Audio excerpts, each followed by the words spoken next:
3, 2, 1.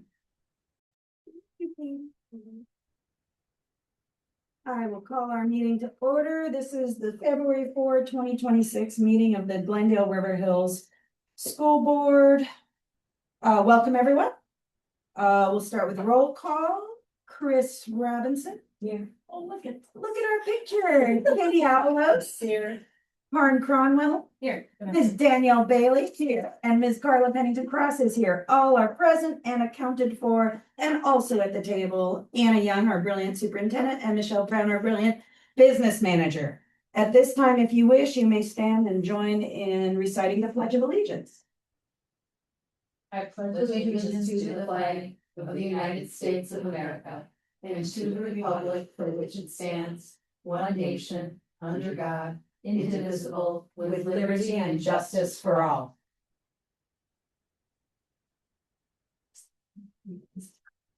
Item 1D, agenda approval. I move to approve the agenda. Second. Motion by Danielle Bailey, second by Karen Cronwell to approve the agenda. All in favor? Aye.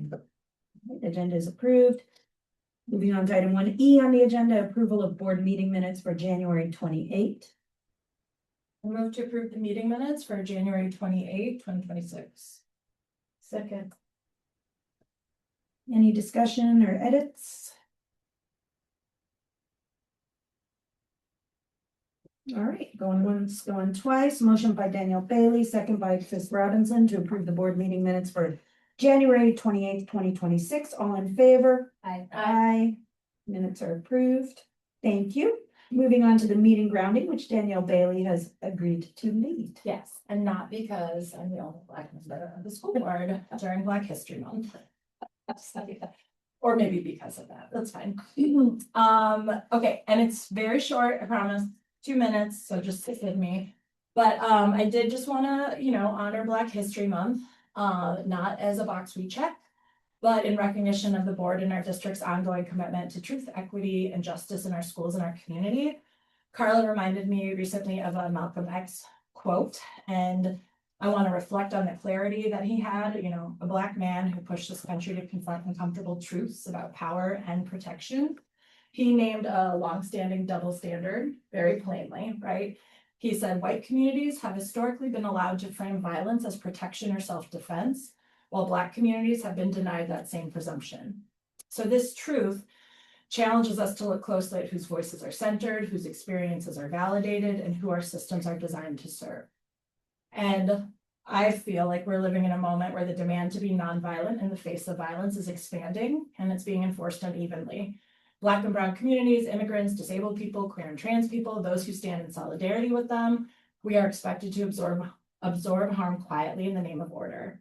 And I'm referencing more than just physical violence. In education, this shows up when schools are asked to manage the impacts of systemic violence while being discouraged from naming or disrupting it too directly. I think that honoring Black history requires more than reflection or celebration. It requires listening deeply and acting with intention. And I'm grateful that we are in a district that affirms our classrooms as places where Black stories are centered with respect throughout the year. I have a dream that the kids in our district will get to learn Black history beyond Martin Luther King in a single speech and in ways that reflect the full breadth of Black leadership, resistance, and care, and that they'll get to do so in schools where they see themselves reflected in the curriculum and leadership and opportunities, and every child's dignity and right to learn are protected. And I'm grateful that in this district, I'm not standing alone. As we turn to the work of our agenda tonight, and you wonder how this grounding might at all be connected, well, we are going to review policies related to student support organizations. And as Carla has mentioned to us one or two or a few times, we know that these systems, including PTOs and school-based funding structures, were not historically accessible to all families. Black families were often excluded intentionally or by design. Equity in these spaces was not a natural occurrence. It expanded through Black resistance and sustained advocacy. So I invite us to honor Black history in this district by treating it not as something to commemorate, but as something to practice. Equity is not inherited. It is built through truth-telling, through refusing harm, and through sustained advocacy, often led by those most impacted by the inequity. So as we govern, I invite us to commit to applying our equity lens at every meeting when called to make decisions by asking who benefits, who is burdened, whose voices are missing, and what barriers our decisions may unintentionally reinforce. Let's commit to using our authority to change policies, practices, and resource decisions that produce harm, and to support our administration in designing schools where belonging is not conditional and access is not an accommodation, but the starting point. Honoring Black History this month and every month, for me and hopefully for some of you, means to act with courage, to disrupt inequitable systems, and to be accountable for outcomes, especially for students and families most impacted by exclusion. That's it. Thank you. All right. I have to process that all here. Give me a second. Not Big ideas, big dreams. Okay, moving on to item 2A, public comments. At this time, any visitor may speak on a non-agenda item if you wish. Do you mind? Of course, come on up. Or state your name and or stay there if you prefer. I can get that. Okay. No, just get. State your name and address for the record and Michelle. go to town, Michelle. 6525 North Range Line Road, Glendale, 53209. I just want to let the board know that what an awesome maintenance group you guys have here. And I've been wanting to say something from getting there before 6 o'clock, making sure I can get into the building, to the pipes burst there, coming over, helping Kevin, coming over quite a bit, saying, you know, helping with this. He's like, I gotta get Parkway going, then I'm gonna be coming over. Sometimes maintenance people are sometimes forgotten and everything, but I just really want you guys to know there's a lot that they're not really well trained in. Where he talks to Chris about the boilers and working with them and going through that. But they are really putting out a lot. I mean, Brandon and that truck for plowing, it's his toy. And everything. I mean, it's a snow all the time for him with that. Kevin will do the sidewalks and everything, but I just feel that sometimes they're forgotten in what they really do at times, and really what they do to keep the building up, sometimes with not complete knowledge, because when they were hired, they were just cleaning, and now they're stepping into other roles and everything. Without them, I know Good Hope couldn't survive. I couldn't survive calling them and saying, help, we got this, or this came in, or the latch to the roof blew open. I can't pull it down. I need you guys to come before it snows anymore. And So needy, Michelle. So I just really want to do a shout out Thank you so on much. how Thank much you. they really do a lot. Diana and I were just talking before the meeting about how important our custodial crew is. Yeah, they're just foundational, really critical work that keeps the schoolhouse operational and safe, and we also have wonderful people Yeah. on our crew, so. And the crew that you guys have hired, even though we have a language barrier and everything, they have been doing wonderful and everything there. So I just wanted to say, you know, we run into them every so often, but don't speak English well. And I said, either do I. Fine. And everything, but they have been really nice in getting things done, and so I just wanted to do a shout out to them. Thank you. Thanks, Michelle. Thank you. And I want to just echo that too and talk about the fact that both of them have done a really nice job of accepting training and growth in their roles. Yeah. And have risen to every challenge that's been put in front of them. It's amazing to see them grow in their work too. So can do, right? Yeah. Yep. Amazing. Anyone else? Anyone online? Mr. Martin is online, but he doesn't anticipate questions today. Mr. Martin. All right, then moving on, we have nothing under our strategic pillars for whole child growth and success and exceptional staff and leadership. We will move straight to 5A, which is our policy update review. Okay, so in order to assist this evening, I did have Diana print out the overview so that you don't have to toggle it in between. We can walk through the policies. In board docs, if that helps you out, because I know it helps me out when I'm looking at it. So just to ensure we're all on the same page, policies and draft in the policy manual.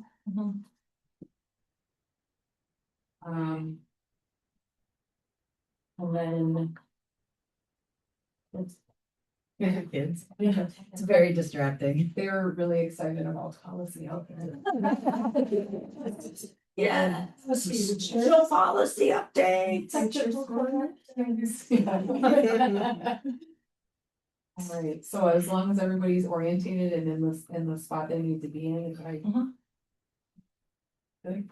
Yeah, technical corrections first, or? Yeah, we're gonna tackle the technical corrections first, so, technical corrections, are the ones that I work through with, Neola that are just technical, not necessarily changes that are, gonna be substantive in terms of changes to any of the policies or practices around them.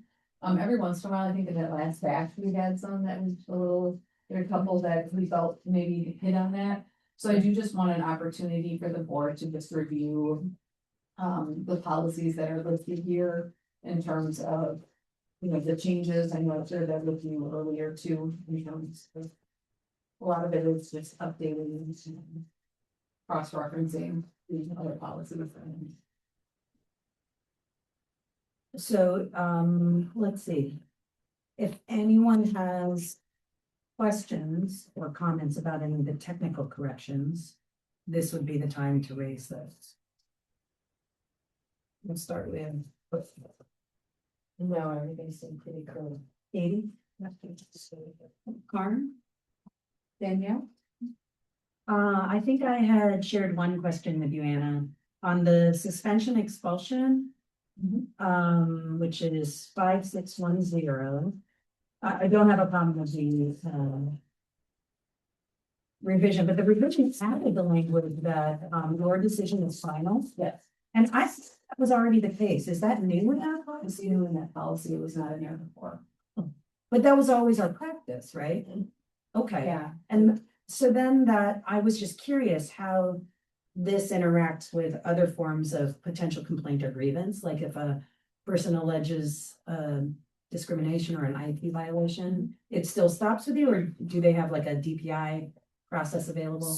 So it depends. If somebody feels like I mean, I think in your special case you're talking about, it would dovetail with this. If somebody feels like, for example, the 504 plan or an IEP was not followed in the decision making around that, then they would be able to file a complaint with Kelly through our process around Okay. a 504 IDEA complaint, So right? that would essentially, but it Yes. would essentially, it's almost like an appeal from your decision. Yeah, so we Yeah, go the to, student so we go to student services to investigate whether or not all of those, like they would do a separate investigation. Yeah. They would then bring me the results of that investigation, right? And if a parent had already come to me with an appeal around that, we would let somebody else weigh in. Got it. That Got it. decision then. But it still wouldn't reach the board, right? No, There's no, okay, good. no, and then if somebody feels as though the school was in error after that investigation was done, then it would go to DPI. Right. Complaint process. Or also, I think in the case of a 504, it would be Office of Civil Rights. It's the Office of Civil Rights for 504, right? So it's a suspension never gets to the board. The only thing that, the only entity that can, is expulsion. Right, okay, good. That was never clear to me, so reading this triggered that in me. Okay, And yeah, we had quite a number of things come to us, and there were unexpected topics, right? And actions under debate, so yeah. I'm pleased with the clarity of this. Yeah, so typically when a suspension goes through a building administrator, at the conclusion of that suspension, a parent has the right to appeal whether or not it remains on. right? Oh, right. So that is where that appeal can come to me, is when you look at that and looking at how that decision was made.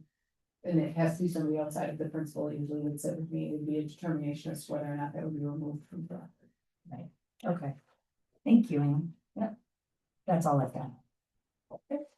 So with the technical corrections, there's nothing for us to vote on, then. That's all. Okay. All right, moving on to the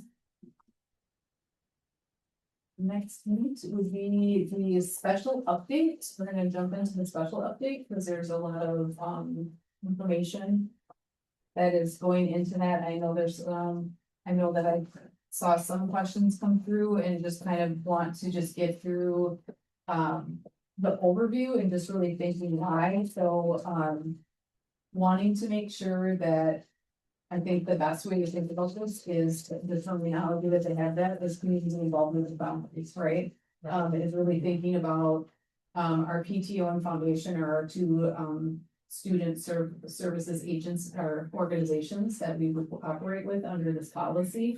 Some schools have like music boosters or things like that, right? So those are, you know, those are the two that we have in our district, so there would be applications to them. And it's really trying to bring some of the practices into alignment, so there's clarity and protection within that. So this in the special update, the first policy that we see is on student fundraising. I guess, you know, you've had an opportunity, I don't know if it would be helpful for you to say, like, which ones do you have questions around, or the general questions? Or do you wanna walk through them one by one? What do you guys want to do? I would say just address questions generally and or specifically, as opposed to each one, personally. Okay, then why don't we go round table it then, we'll go around the room. It's Katie's turn. Yeah, I think I think it's specific. Okay. Yeah. Karen? So I am embarrassed to say we had a massive tech failure in our house. And so my tech showed up yesterday and I did not have time to do a thorough review. I apologize. Okay, it's okay.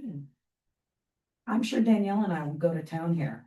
No, I told you, Danielle, no, I have like it's just kind of it was like a general, just overarching question of like with a concern about whether, well, how do these organizations feel about, you know, these proposed changes? Like, is it going to be unduly burdensome on them? That was sort of a question. And then I think Carla you had a question that I sort of echo around the student managing their own funds and just how that actually, so the support for student leadership, students managing their activity funds with oversight but without adult control. And it's like, just curious about that generally. But for the most part, I don't have any opposition. I'm just curious how this plays out in real life and practice. Yeah. Right. If that makes sense. I don't know. yeah, I share that same area of concern, like what workload that's gonna create for you all. I'm curious to know how you feel about it as a business manager and superintendent. Good idea, bad idea, you know? I reviewed all these, I helped Anna and I walk through these together and, you know, talk through why we chose why we Okay. chose the reasons we Yeah, did. Basically, we could be responsible for the funds, we want them managed properly. Yeah. You know, if they're coming into the district, we want to make sure that they're managed properly, so that's what these things do. And with a student organization, like you said, a true student organization has maybe an adult advisor, and they need to follow board policy and district policies, but they are supposed to have that say in how those funds are, what they're doing with the funds. Otherwise, it's a district-led group, not an actual student activity club. So I think that is what you were saying, like, why, you know, that one piece that you were talking about. Do we have any, like, which groups do we have that might fall under this banner?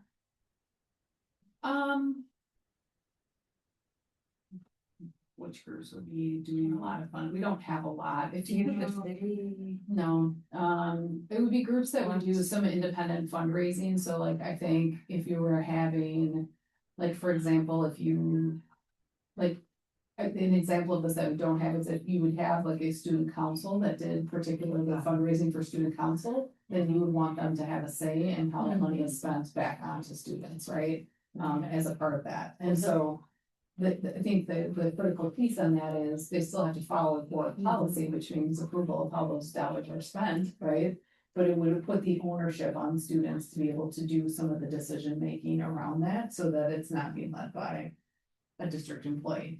I can't think of any group right now as I'm kind of Rolodexing through my head of that does their own independent fundraising and No place manages for their hate funds. is like our student council kind of, or It was, yeah. It's not, okay. Yeah. So we're talking about 6610, right? Non-district supported student activity accounts. When you talk about that, it's such a strange phrase. Non-district supported student activity. They control the funds, but they, don't. Students determine when that's. As opposed to district sponsored, let's say. Right. Like if you had a booster, a band booster club where. Right. Mhm. We're doing that. Mhm. Okay. Okay. Okay, so Yeah. not applicable in real life at this moment. Yeah. Really. And the critical changes to this piece is the student activity count will be captured upon receipt and tracked into a corresponding general ledger code for reporting financial controls and accurately report for revenues and expenditures. That's an add that's been put in there. I see it. So really, I think that is really making sure that when we're receiving money in, that we're properly coding that and giving it, which is what right? Right. It's codified in policy. And then it also is making sure that, that they're authorized. So, if a Girl Scout group, for example, I would say if they went out to try to do any fundraising, if they were going to use our logo, they would need to get permission to do that, right? Right. So just, kind of ensuring it's, to me, that's where I see a lot of the policy kind of in this particular in 6610 is making sure that those protocols are in place. And then basically there was a policy option at the bottom that when we think about discontinued student activities that we would after one full school year would be transferred to our general fund. So if there were funds sitting there that hadn't been used and it's been a full school year and that group hasn't used them, then they would come back into our general fund.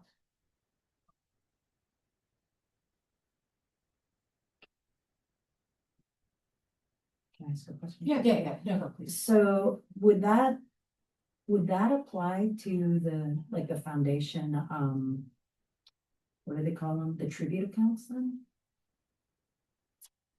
Would that impact that? Well, this is. Is it school? No, this is the student, this is the, activity. right. That's for Okay. like clubs and activities. Got it, It's a little got it. different. Yeah. But you would be able to track those better now, because I think. Under you would have 6608. accountability around it. Yeah. Mhm. Anything else? I think just for the sake of like wanting to, I just wanna make sure, like, just if we wanna just kind of thumb through them, we don't have to spend a lot of time in them, but I think like the highlighted green areas are really kind of the key areas to focus in on. And I think one of the things to, take into account is, some of this is spelling corrections. But really making sure that we're clear that based on the options that are available to us here. That we make sure the principal is permitting those school organizations, so that sits with the principal to approve fundraising in these groups. And also making sure that that can happen, whether that's earned by the sponsoring organization, regardless of whether the activity is on or off school property, right? Right. So, making sure that those pieces are there. If the fundraiser is, expected to exceed $1,000, then it shall have a district administrator's approval, right? Yeah. so. We X that one out, or we kept that one? Or we kept it? I kept it, okay, yeah, I kept it, okay. So it's just, kind of low level fundraising, probably for a student activity group, principal can approve that. Right, make sure that people are clear about, and I think this is where some of this other policy gets at, is they make sure there's clarity around the procedures, around making sure that you're filling it out, that you're in communication with the business office, that you have appropriate coding set up, right? And that you're ready to go in terms of bringing money in. So are you gonna be creating those sorts of documents and processes out of whole cloth, or does Neola offer guidance for? Those are district based, and we have a lot of those in place already. Oh, Like okay. the standard operating procedures in terms of, making sure that, they set up, typically we set up an account through. Our account, Adam sets up an account through that, and then when we collect donations for that specific thing, it gets funneled into a code account, so we know exactly where that money is coming in and where it's going to sit. So that it doesn't end up in a different account. Yep, yeah. So it's all of those expenditures out of it. those kind of pieces, and then cash handling expectations for staff around, like, when you're receiving cash, like that it's being counted with multiple people, and that you're filling out the sheet that it's deposited and put in a safe. Right. And, all of those kind of processes that are in-house. I don't know how people in the current PTO and foundation would feel, but I actually love policy 6608, which is for school support organizations, right? I do wonder about workload for our staff, but the idea of having district staff lead training for PTO and foundation leadership, I would have loved that.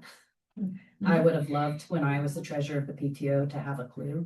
To know that there was oversight would have made me feel better, because really, I counted money and deposited, that there was no one to look over my shoulder. I wanted someone, but this would have that layer of accountability and oversight. And I love the idea, not for bossiness, but just for sharing and community building, of having the PTO and foundation obligated once a year to come show us at the end of the year what they've done and what they've accomplished. And I love that idea of that being a standing process for us. So to me, this seems to make sense, but I do worry about what it's gonna take to just get those nuts and bolts in place. Do you envision that we would be putting this into action for the coming school year?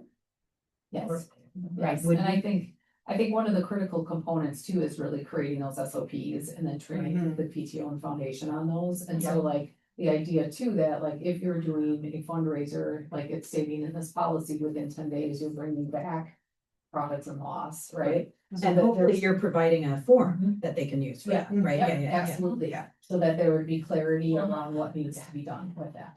Right. Just to kind of tighten some of that up. Yeah. Kind of like a treasurer's manual. Yeah, very much. I mean, remember when we would fundraise for the pen? And we'd just be like, here's money. What do we do with it?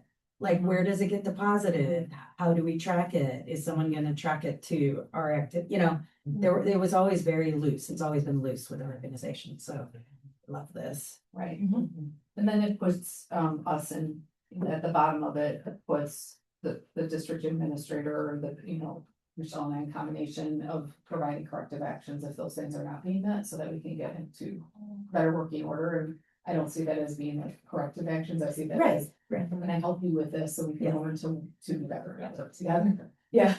Yeah, absolutely. And then I would have fallen into your arms had I been on the PTO and this happened. I'd be like, yes, someone tell me what to do. I don't want to violate any ethical rules.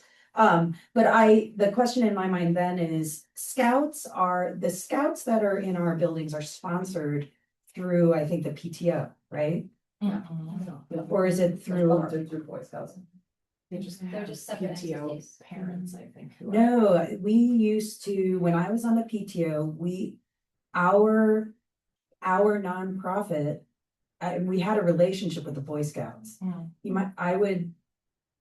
might want to follow up with Melanie, but I never fully understood it, but we had a relationship with the Boy Scouts. We were like the sponsoring entity that allowed them to be chartered, this particular scout troop. That's what I remember. I'm sure I'm not saying it right, but I don't think I'm totally. So I guess my question is, if I'm right, then do the scouts then fall under these ranges of policies if they're somehow associated with the PTO? I would think if the PTO is their, if, for some reason, if the PTO is like their oversight, then it would run through and the PTO would be the reporting entity. It was not oversight. Okay, It was that we were technically in some way necessary for them to be chartered or something. Did you sponsor them? You know what? I will follow up with Melanie okay, and Okay. see, because she's heavily engaged in scouts. okay. Let me, It does I'll let you cover know. Private entities, but I guess they'd have to be fundraising for the district, Mhm. so. Yeah. Not for themselves. Yep. I mean, I think the, when they fundraise, they're fundraising specifically to promulgate their Boy Scout activities. When Yeah. Girl Scouts are fundraising to promulgate their Girl Scout activities, so. And there are already, those national units have oversight in their funding structures and how the fundraising works. There is a lot of cross pollinate, like, I think, Yeah, I mean, there's a lot of. they come and they sell at our events. So. But I'll find out. I don't know what the technical nature of the relationship is, but I know they needed our tax ID. I'll find out. I'll So I find out. wondered too, some organizations don't want to get a tax ID, so I'm wondering if Oh, at yeah. point in time they were I don't wanting to know. use someone else's tax ID. Okay. Right. And there is some delineation within the crowdfunding policy that I think further extends the fact that there's that we ensure that any crowdfunding that takes place with the district is approved through us, so that we maintain fiscal transparency and protect student privacy, so we don't have people just going on to crowdfunding websites and seeking to fundraise using images or likeness of the district. Also ensuring that we make sure that that we're using secure and low-fee platforms, so that we're not losing money out. I think one of the things that I think is really important in here too is us having the ability to know, especially when we're getting any kind of like those donations that come in of actual supplies, that those become property of the district then. Right. And I think that's something that I think teachers in the early years have had experiences and perhaps in other districts where they could just kind of go and do that and they could fund their own classrooms and do what they want to do with it.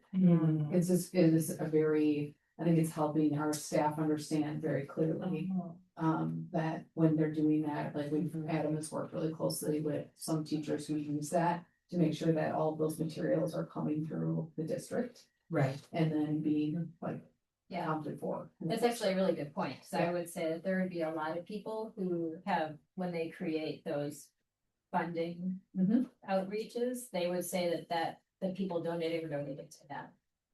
Well, that is interesting. Like an Amazon wish list, that's not crowdfunding. But it's like a teacher has a wish list for their classroom. I And think, I'm sending things to that classroom. yeah, I mean, that has typically gone out internally. I think what we're thinking about is like GoFundMe, donors choose, that kind of stuff. So Okay. I think what's really tricky is making sure that there's clarity that if teachers are asking for things, you know, wanting to set that up as a way to get things for students, then that we have to make sure that that all goes through the approval process. And it can be kind of messy because it's easy for people to go to your point, and say, I'm doing this as an individual. Right? This started happening with the tribute accounts through the foundations. There was often just sort of question marks and conflict. In Larry Smalley's time, there were teachers would ask to purchase things. And, you know, he would say, well, you need my permission. You need permission from the principal before you buy something for your student, especially if it requires maintenance or it requires installation. Or standards of safety for students. I mean, rugs from IKEA, maybe we're not necessarily, technically, the program that should have our students putting their faces on because of dyes or chemicals that are used. Like, we need to make sure that the things that we're bringing into our school or that shelving units that are purchased are actually sturdy enough to withstand. You know, there's. a lot of districts have moved away from crowdfunding for that reason. I know we implemented Yeah. it back because there was some, some push from teachers of wanting to use them and seeing that as a viable way to get for materials and resources for their classrooms. Yeah. But there is some risk associated with it. So what would a positive, or what would a, like, with a crowdfunding, what would a hypothetical look like that would fit within this policy? Like, how would it come about? How would a teacher like do a GoFundMe or like, I guess like, I know I buy stuff for So like teachers or so like classrooms, but I a don't. cozy corner, right? Like a teacher wants to create a calming corner, cozy corner, whatever, Okay. and so they're like, I'd like to get this tent, and I'd like to get this rug, and I'd like to get this big bean bag, and I'd Right. like to, and they have this whole. So they're just and it's raising like- money to then buy the things themselves. Or No, people they buy have- the items. right. So that's like, to me, like, the teachers have Amazon wish list, for example, but that's not crowdfunded, that's not. Way it is the way it is. Okay, so that, like, this is where I'm trying, because that's the main way I've seen it, I, like, a GoFundMe wouldn't fit that mold, because GoFundMe is for money, not for things. So it begs the question of the SOPs and how you. Yeah, I write them, think, yeah, Right? yeah. What you articulate as Mhm. falling within the Yeah. scope of yeah, these Yep. policies. Yep, and I think I think there's a lot of like big picture pieces to think about in terms of.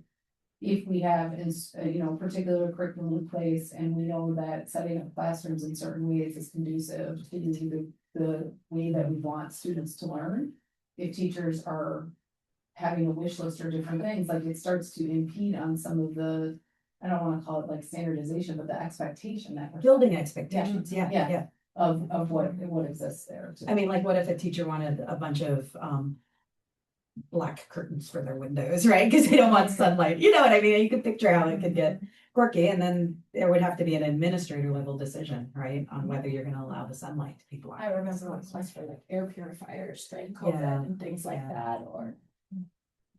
Wanted to get, yeah, okay, But Yeah. West Morale has literally used GoFundMe, like last time, Mhm. Future City went to nationals, they did a big GoFundMe to make sure that all the kids. right, okay, that's one I can.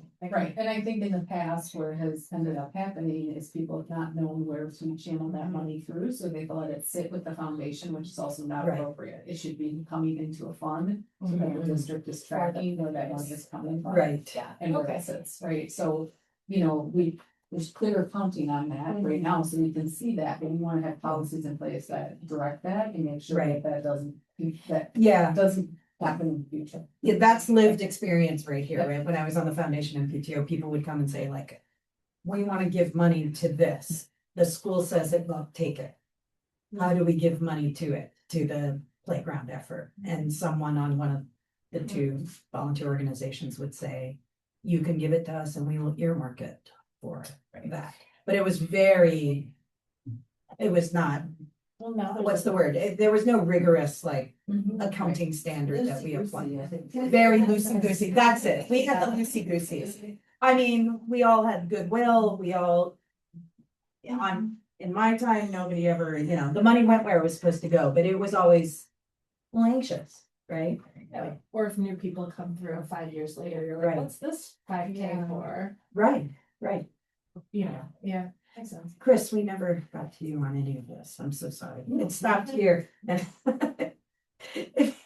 Want to make sure you No. have it space makes to. sense, yeah. Are any other additional? So it sounds like we don't have, I'm not hearing anyone with significant opposition or concerns for the special No. state policies, right? I also I appreciate the clarity around receiving donations and how they cannot be directed, Right. to benefit groups or to not benefit, so, in that way. I thought that was very. That's the equity piece, right? Yeah. Yeah. Yeah.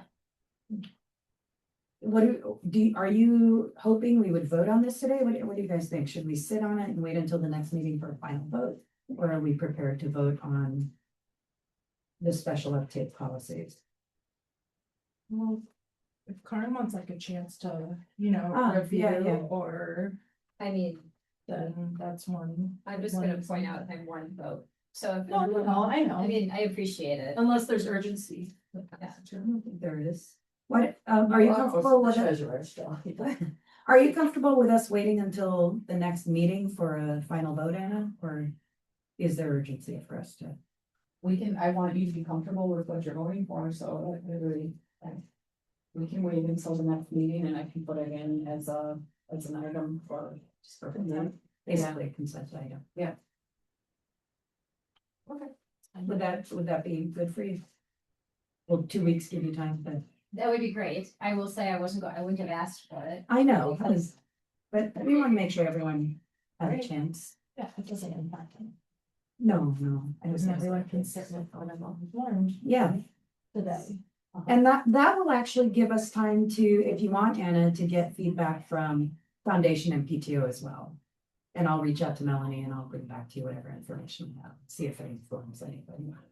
Oh, from the Boy Scouts. Yeah. Okay. All right, and then what's left? Right.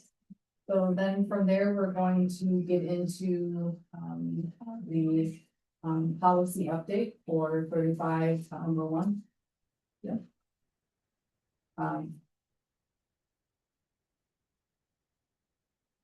So stepping into this work, we can follow the same suit if we want to bring up questions, specifically, we want to just kind of, glance over each of them.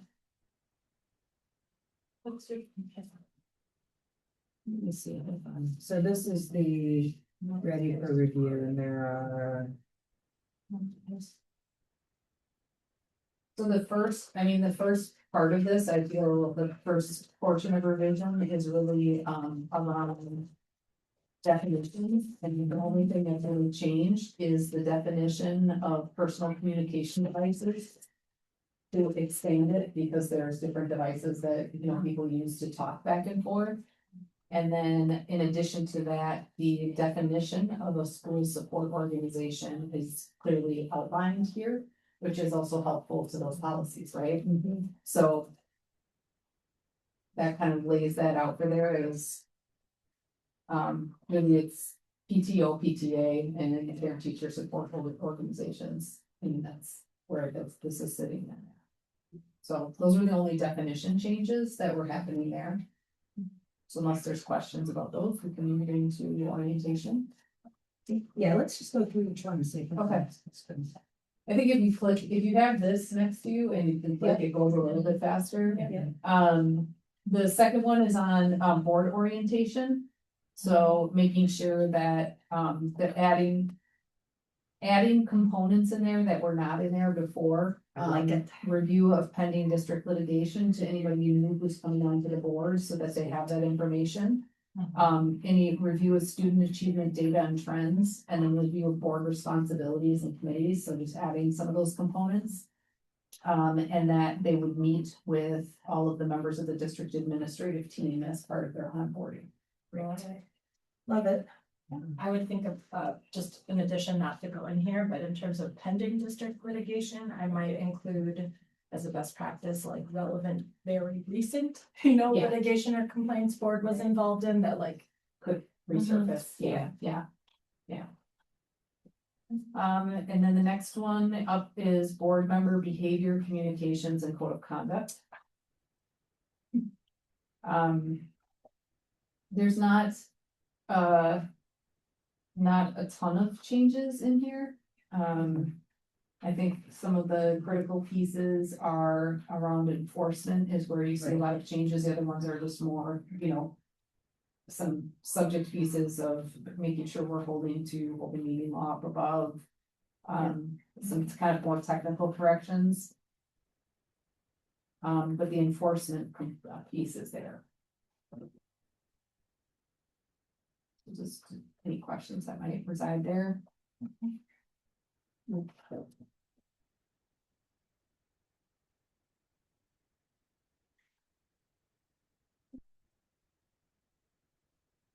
Kind of outlining duties and responsibilities around both. Board superintendent relationship, is the next policy.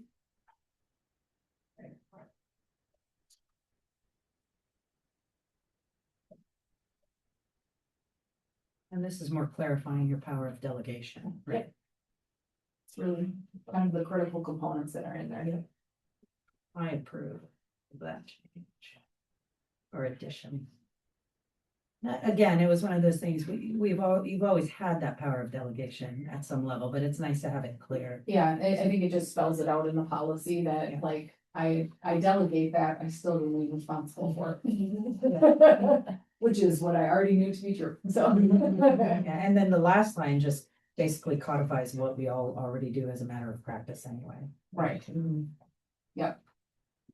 I'm reading that as refer that a person who might be raising a concern, refer them to the district administrator, but I think we also in practice notify the district administrator, right? Like that's, Oh, that you've got that, right? So it's Yeah. like, Yeah, yeah. okay. That's Yeah. just- yeah, so if you got a complaint about me, then that would go to, No, I mean, like, just any complaint in the purview of the administration, and I'm like, that's not a board member, that's, I'm gonna refer you to our superintendent. right, And then they say, superintendent, I've referred, you know, like, Right. kind of just connect the. right, and then I think that the critical piece in that last part too, Oh, is yeah. just if someone is specifically, It's the board president. it's the board president. And if it's the board president. No, I'm just kidding. Oh, if the complaint is about me, No, then- would that go to you or that would go to Danielle? I think Yeah, tell yeah, them. yeah. Mhm, yeah, so just, I think, and that's, and I will say, you know, one of the critical pieces of having policy is making sure those pieces are clear, because when they do Yeah. arise, it can detangle really quickly without having that clear. Mhm. Like, Yeah. that way. Yeah. Not that I expect everybody to memorize off the top of their head, but I will say that in our work as administrators, we're consistently referring to policy to say, Yeah. what is the step that we take? Yeah. Right? Yeah, That's good. And I could just, Yeah. falling under possibly stupid questions. When it's struck out, but it's green, it's not gonna be struck out anymore. No, no, when it's struck out, it means that's not the option that I selected. Okay, that's how I had read it in the past, and then I was looking at certain, so red and struck out is not, struck out and green is not. Yeah. Green and not struck out is. Whoa. Do that again? Just Anything green struck out- and anything struck out is struck out. Okay, Green is a keeper. all right, Yeah. thank you. Yeah, red or struck out green is gold. red was old. The green that's struck out is so that we can see options that were provided by Neola That we that did. Anna is not Got recommending. it, okay. Right, so Yeah. I have that right, right? Yeah. So Anna, Yeah. when it's green and struck out, that means Anna and Michelle or, Yeah. Anna and team saw it and said, nah, this isn't right for us. Okay. And the red is Neola struck it out as well. Right, Yeah. right. Yeah. It's not a stupid. So when I, It took me a long time. when I walk through the policy revisions, because there's options within the policies that you can select from.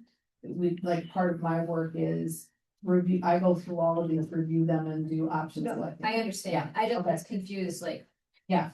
Yeah. why there was green struck Got out. it, got it, okay.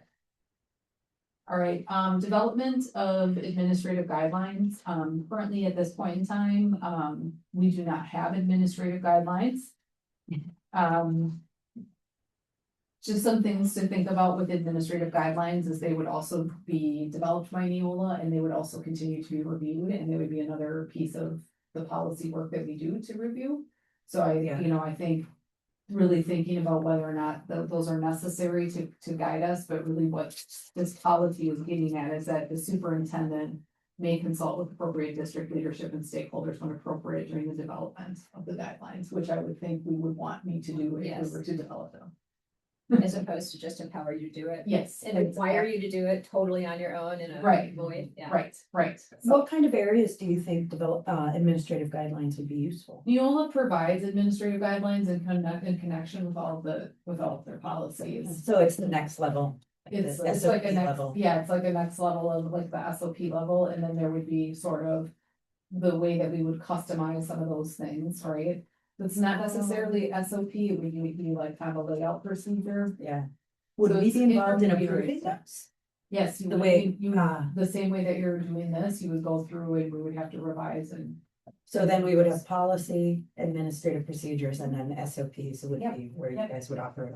So, So I do think there is also, you know, there's value in the board understanding how the policies are carried out through action, right? And I think like building that capacity is really super important.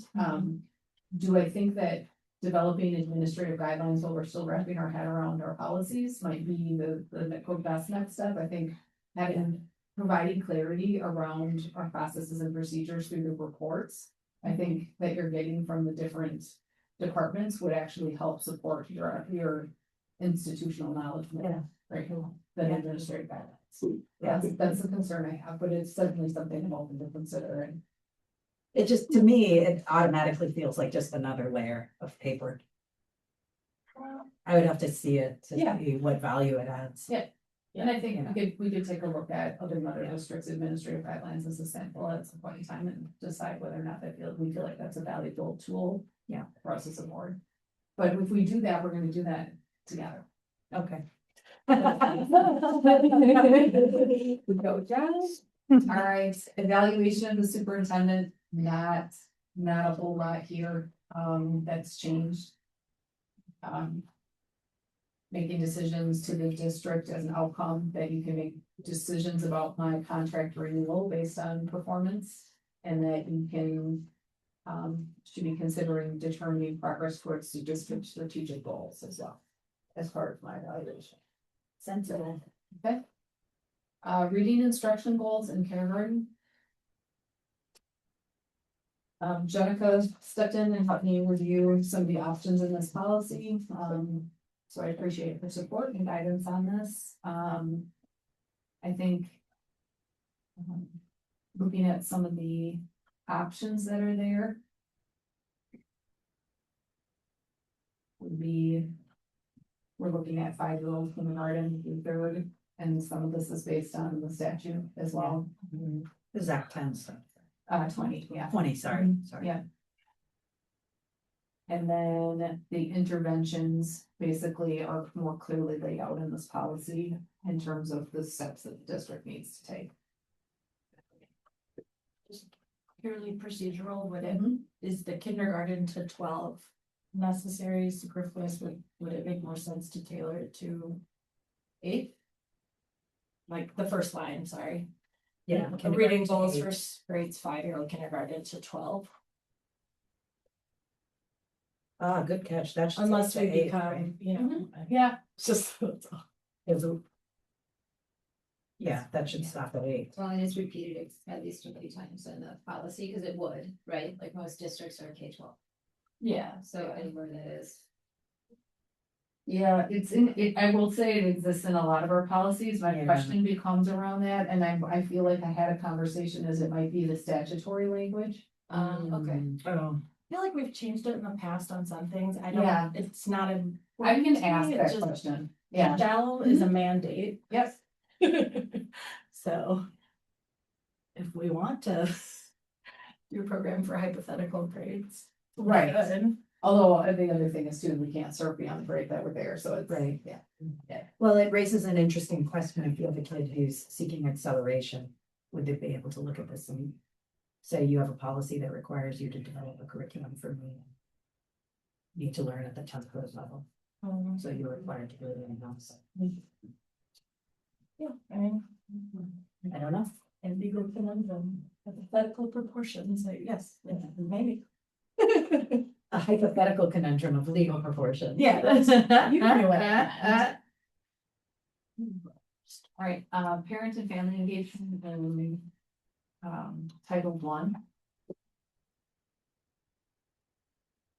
Very minimal changes in terms of content and effectiveness, making sure that federal law is. These edits change a debate we had as a group, remember? Like, do we have to have a policy? Do they need a policy? What do they mean? And so they've corrected that to say plan. Yeah, We must not have been the only people Yep. to have that Yep. dialogue. yep, so clean that up, so I'm assuming there's consensus that that one is okay. Yeah. Interscholastic athletics.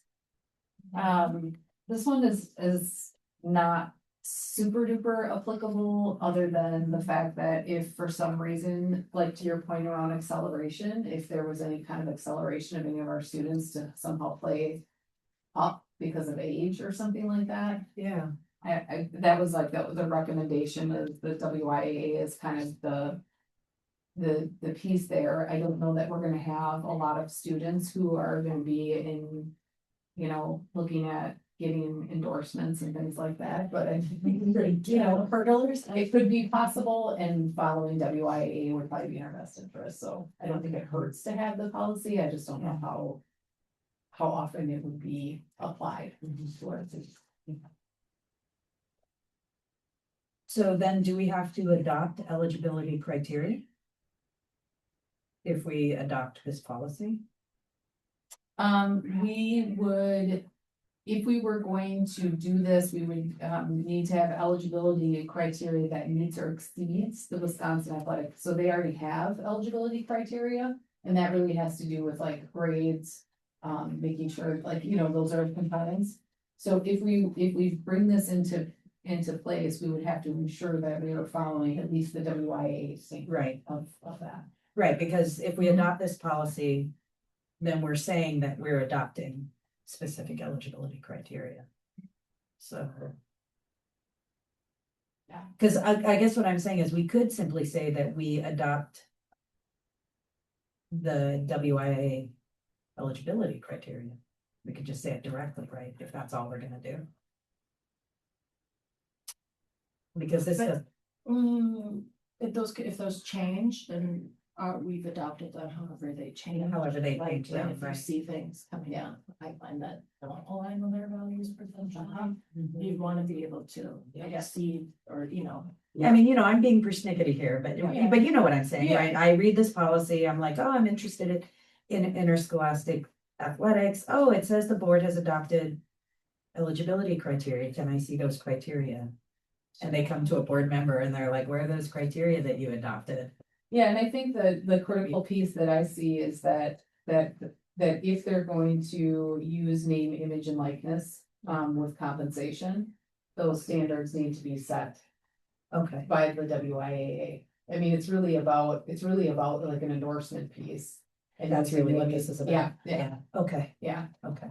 So I guess my question would be, if they were playing up, they would be playing up to Nicolay, correct? Yep, And and then Nicolay wouldn't they follows follow- WIAA. Right, it. so then wouldn't they fall under Nicolay's policy because they'd be playing Yeah. Nicolay's? That's true. I don't know. I think they would, It's and Nicolay's team. it would be Yeah. okay under this policy because if they're following WIAA, it's Yeah. not in violation. Yeah. So it's not like, they're not. So are you asking if we need this policy? I'm wondering, I mean, so I think if we adopt this policy, it's fine, but I think we could stipulate that our players are playing up to Nicolay and therefore they're covered. Don't we already have this policy? Yeah, but this is also the name, this is specifically about name, image, and likeness. So if I am looking at, like, if you would read, like, if, I think, like, for clarity in this, adopting the name, image, and likeness compensation standards set by the Wisconsin OWIA criteria that meet or exceed the Wisconsin interscholastic standards, and directing the district administrator to provide interscholastic athletics in accordance with WIAA rules. So really, I think you're saying like you want to hold sports in a school, or the ability for students to be able to participate and do those things. And if we get into a situation where somebody's that talented, that it's like a name, image, and likeness endorsement piece, that we are following the WIA guidelines in that specific instance. Like an eighth grader, Yeah. James. Right. Yes. Right. I don't know. Yeah, I just, like, it's I get it. application there. Got it. It's triggered upon that happening. I don't think this would be a policy that really, I We'll think have it's to more talk of a about policy that impacts high school than the middle school setting. Yeah. We may regret those words now. The universe is listening. That'd be great for us. Send us. That would be a great problem to have, trying to figure out how to apply that policy. Yeah. So the last part of that sentence, Mhm. where comma and directing the district administrator to provide interscholastic athletics in accordance with WIAA rules. Mhm. That's not talking about the whole program, it's only talking about this piece with the likeness. Is that? Or is it changing the whole program that it has to be in accordance with WIAA?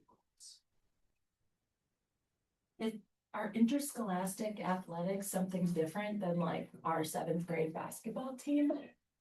No, I think that is. That's interscholastic. Oh, okay, so we Right, it's- provide them. It's saying that we have to run our athletics programs in accordance with WIA, which I think we do, right? Yeah. I mean, Yeah, I think that's exactly right. Gus is using that as the guidance Yeah. and it's Right. laid out in our athletic handbook and things like that, right? We Yeah. utilize their system there. Well, good.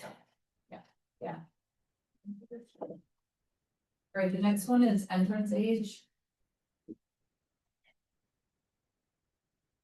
Key piece is verification of a child's age is required at the time the child enrolls. So that means that in kindergarten or when students first start school, we usually collect the birth certificate, but at any point in time, a child could come to enroll with us, maybe who has not been schooled in our country, who has not been schooled in other areas, and we would require that documentation to be able to enroll them. And part of that is to know where to place, right? Makes sense. And this isn't onerous, I mean, there's a lot of families that don't have access to those documents. Birth certificate. It would be a birth certificate, right? Would be the only way to verify. Or something similar. Yeah, Well, that's the point, I mean, Yeah. there's families that don't have birth certificates. and I think in those individual cases, like, we would need to work on that, but we need to, somehow we need to be able to verify age and all. I'm not arguing against it. Yeah, I'm just saying. there is a point in time where, and it doesn't say specifically that they need to show us a birth certificate, it's the verification of age, because one of the critical components is like, we've had instances where students will come and grade level systems are not they don't operate the same, and kids will get placed in the wrong grade, so that's the reason why we would ask for it. Sure. And I think in an individual situation, if a family didn't have something official, we would work with them on whatever we Show me your could. Facebook. Timestamped. Verification, Yeah. of something, how Sure. we could work to do. It would be like a date stamped photo of you holding your newborn baby, Mm-hmm. right? Would put. I don't Proud of have you enough, I have right? a few date stamp photos over the date is wrong. I was gonna say. Yeah. But, yeah, and there, I mean, oftentimes we do receive international records and things like that would have some of that information, and I'm sure those are possibilities, but there are some instances where finding that information can be a challenge for families, so it'll work. I suspect we're all having like, at least I know I am, I'm having like a reaction to this that has nothing to do with the verification of age, but a lot to do with the idea of demanding papers. Yeah. You know, which right now is just so fraught in America. Yeah. But I understand the requirement.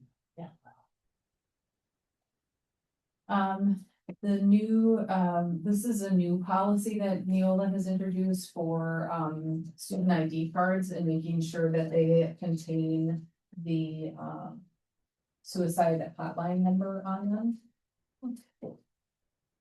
I talked to Kelly Weiss-Galecki and consulted with her on this.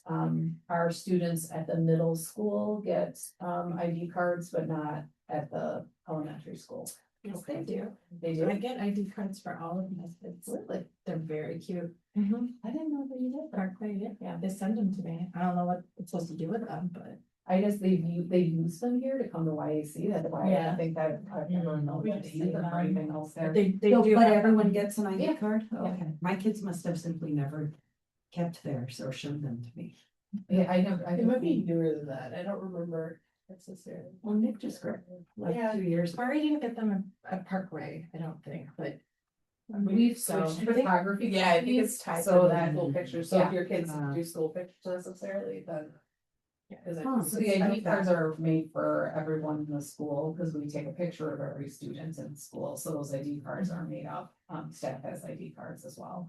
I would think we would want it uniformly on staff and ID cards. So did Kelly have a view on whether it's appropriate to include the suicide hotline number on, say, a fourth grader's ID card?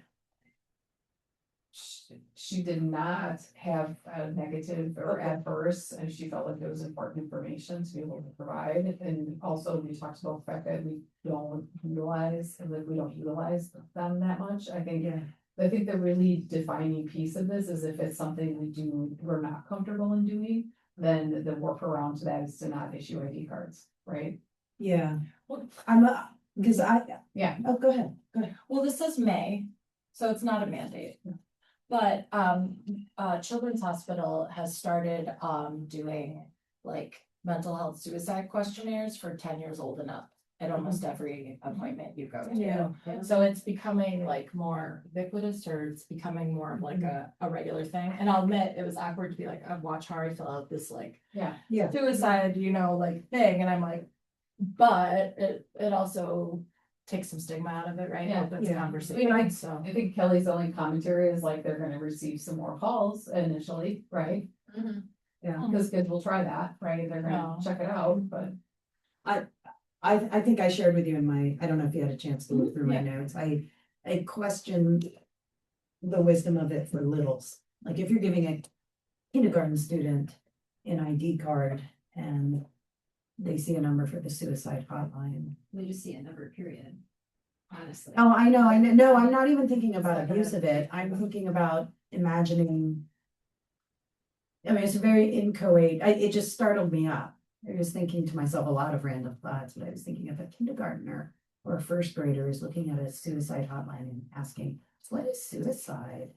My hope would be that they would be able to, that the push would be for them to touch someone in the schoolhouse in person. Sure. And to have that conversation. It says may. May issue ID, it's a shall, if the ID is issued, it shall contain the suicide hotline. Photography company. That's where I was saying the I'm sorry. workaround to that is if we choose not to issue student IDs. If that were a choice that we made with our photography vendor, then we wouldn't have to, but if we issue them with the adoption of this policy, it would have to appear. Oh, I see. I don't have a definitive opinion. It was just something that startled me up as I just had sort of like, should a kindergartner or first grader be looking at their ID card and, Is this a required policy? What does it say? each student shall get a unique ID number? Or the policy itself, is it required? Yeah, how it's recommended, not Recommended or required. not Yep. required? Items in this new policy are required by law, but not to have in policy. That's so weird. Items in this new policy are required by law. Do you know what motivated this, Anna? I think trying to increase awareness and Yeah. give resource in the hands of students. Yeah, I wonder if it was like a rider that got in, because I used to get student cards like with my social security number as the number, so maybe like, I could see that being. So this- my college ID with the social security. right. I'm just curious whether the experts, because I'm no expert in the house on early development on this stuff. Yeah. Whether maybe your school psychologist could weigh in. I'd be curious to hear what Mhm. the experts in the house think about when it's age appropriate to have that on your ID staring at you. Yeah, I mean, policy is recommended but not required, so. Yeah, I think you could also decide to issue identification cards to certain grades only. Right, Yep. So you could just say only middle schoolers get ID cards. right. I mean, I love the idea for middle school. I don't understand, I don't know what a park was. No, I've never That's why I used- was like, that's- yeah. they do, but yeah, that must have been the new thing that they did. I understand the motivation to put it on the ID card. It's a great, if, high school is where it would be more relevant, because you've Yeah. always got your ID card, and when you You think use it to go about into meetings. impulsive decision making. Yeah. There you are, your head's exploding, you're like, right there's the number, if you can get your eyes on it, but. What's the value to a second grader or Right. first, yeah, so. Right. We can also think about other things to add that aren't mandated too for middle school, like what might be something else that's helpful. Yeah, and You know. it does say that it should be that Lifeline or one of its affiliates I too, wonder so there what could those be, are. we could look at maybe something that's affiliated with us, that would be more supportive, I could talk to Kelly. Yeah. about The that. Trevor Penn or something. Yeah, Yeah, that's what I'm there wondering. might be a mental Yeah. health crisis line in Uh-huh. Yeah. the county, Uh-huh. Yeah. they'll put you on hold. It's the best. You will be on hold for 3 minutes, you know. Yeah, so I will talk with Kelly and take a look at it and see. I think, and I can ask our school sites to weigh in on that as well, Thank you. to see whether or not I thought they only got them fourth and up, so that opens up a whole new basket for me on that, and because I don't know that that's been our practice in the past. So. Yeah, and also I would just add, I think parents might be shocked. Right. What university did then? I'm just saying, like, it's something that we Yeah. wouldn't want to like not make a parents aware, Oh, you know? Yeah. Because I hadn't thought about that part, yeah. So say 988 Lifeline says that suicide is the second leading cause of death for young people between ages 10 and 24. Now this is a push. And maybe, yeah, That's why. maybe And I it's at think this that it parent, is- a parent night where maybe there's a conversation. Yeah. Absolutely. You know, Always. like said. But 10 would be in this schoolhouse. Yeah. Yeah. Yes, Exactly. yes. So I think limiting the student Mhm. IDs to the middle school makes perfect sense. And I think getting the resource out there, and I think at the Mhm. beginning of the school year during picture day, there could be information that's out there. Yeah, that is, and it's all destigmatizing to do Yeah, that, it's that's right. fantastic. Yeah. So, And I feel like kids unfortunately may even need this information sooner, not that it would be like part of our practice, but it's not as if there aren't younger kids who experience this type of, you know. Yep. So I think. So fourth really grade my makes a lot of follow-up will sense. be with Michelle Bruno and Belle Holloway, so they work with the photographer to find out Okay. whether or not we can make that limitation, right? Yeah. Which I would think we could, or we just don't pass them out, right? They get mailed right. to Parkland, like they get Okay. mailed, but Okay. yeah, anyway. I to will, me. I will talk to Michelle and Belle about that, and then I will talk to Kelly about how she would like to do that, and then I think the other piece of that is there's communication at the Mhm. photo day night thing that we do. Yeah. Okay. All right, thank you, Anna. All right, personal communication devices, just expanding. Wow. Expanding all of the things that it could be. Yeah, I mean, you really almost just need that last I, like any weapon-enabled device of any type. period. Yep. Refrigerators. Seriously. Could be stoves. Yep. Yep. I have my dryer. Yeah. Yeah, just right, they're making sure. My sewing video machine, cameras, which you know? calls itself a sewing computer. Oh. You can't bring that to school. After the school day. All right, third grade promotion. Oh, can we go back to Yeah. PCDs? I Yeah. had one question. Yes, Of course, it's my usual, where was it? There were some exceptions, right? Yep. In it, and I wondered how boys feel. Where was it? Except as authorized by a teacher. Where it talks about healthcare management, you know, use of PCDs in these circumstances will not be considered a violation of this policy. And there's some listed out things, and I wondered about. Again, this is just very inchoate, about an exception for mental health needs. That exception might not go through the school nurse, but might go through student services or a school counselor.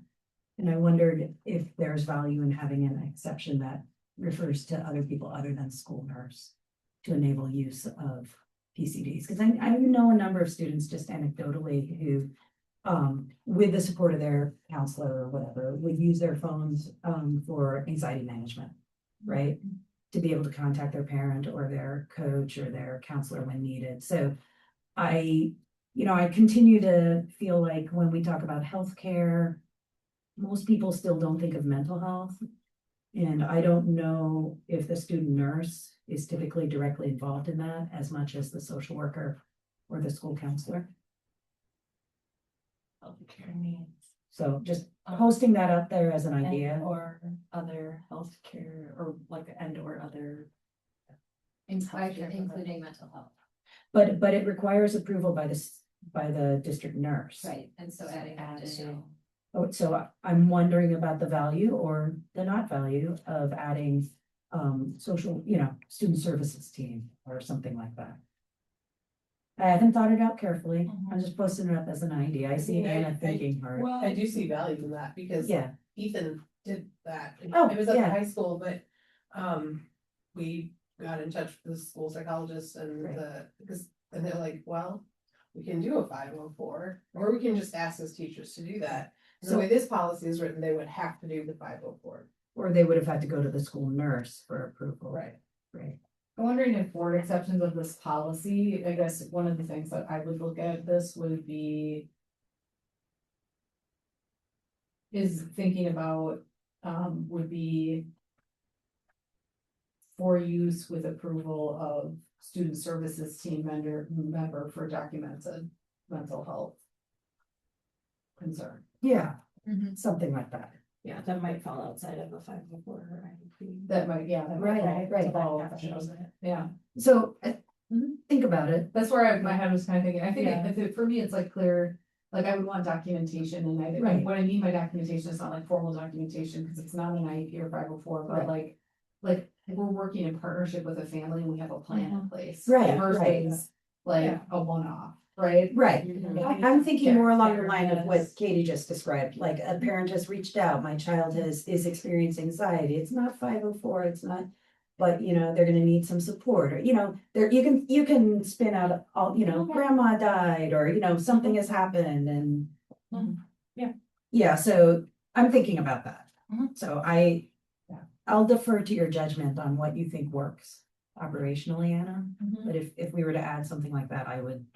Yeah, I think the key piece about having being documented as a plan, I don't see in practice that somebody who has like an emergent family issue or, issue of death in the family, and not being sensitive to that. The concern would be without that clarification, that becomes also something we can. I mean, I hate to say this, but also becomes something like kids are savvy, they would say. Yes, Yeah. totally Like- agree. Well, my dog died, you can't take my phone. Right, and that's why I think it's Yeah, important to yeah. have a staff, expert And/or staff as part of that. Yep, yep, as long as those things are connected, I can see value in it. So I'll just, let you stew through what you think that language should. like. Okay, thank you. Yeah.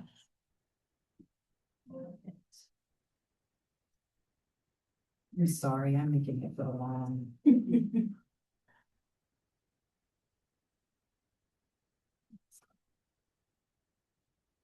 Okay. Third grade promotion.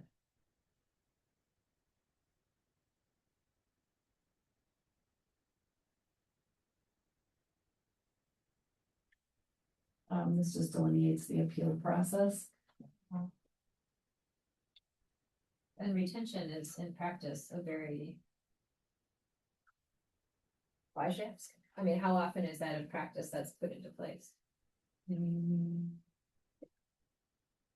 Sometimes. K4, K5, but that's really Yeah. it. I mean, the Yeah. research I'm familiar with doesn't support retention and Oh, those right. are appropriate strategies. I think the really critical piece is being able to look at some of these components and have some criteria laid out, and we do to get this policy, because we do have parents who request. Interesting. Retention a lot, yeah. Mhm. I'm not arguing against the policy. I just was surprised. Yeah. like, Yeah, you know. Yeah, and so I think having that appeal process be clear, Mhm. because, as educators, we know kind of what those negative impacts can be, and I think. Parents for a variety of reasons see.